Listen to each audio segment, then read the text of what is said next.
Sir சமீப காலமாக வந்து ஒரு நடிகரை வந்து எல்லாரும் குறி வச்சு அடி அடி நடிச்சிட்டு இருக்காங்க.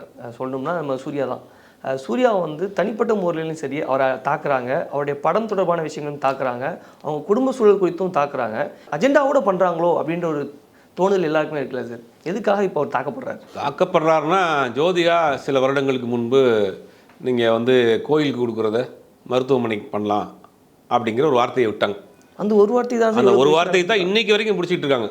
அப்போ நீங்கள் வந்து இப்போ கோயிலுக்கு எதிரான ஒரு நபர், நீங்கள் வந்து மதத்துக்கு எதிரான நபர் அப்படிங்கிற மாதிரி சித்தரித்து சூர்யாவை வந்து ஒரு கூட்டம் குறிப்பிட்ட கூட்டம் வந்து அந்த சம்பவத்துக்கு அவங்க பேசின பேச்சுக்கு பிரகாரம் தாக்குறதுக்கு ஒரு கும்பல் ரெடி ஆயிடுச்சு.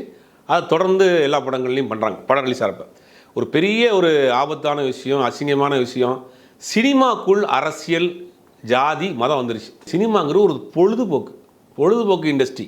அது ரொம்ப ரொம்ப சின்ன இண்டஸ்ட்ரி. அது ஒரு குறிப்பிட்ட ஆட்கள் ஒரு பேஷனாக வேலை பார்த்துட்டு இருக்காங்க, பேஷனாக படம் எடுத்துகிட்டு இருக்காங்க. அதுக்குள்ளே இன்றைக்கி ஜாதி, மதம். அப்போ ஒரு படத்தை விமர்சனம் பண்ண முடியல. இன்றைக்கி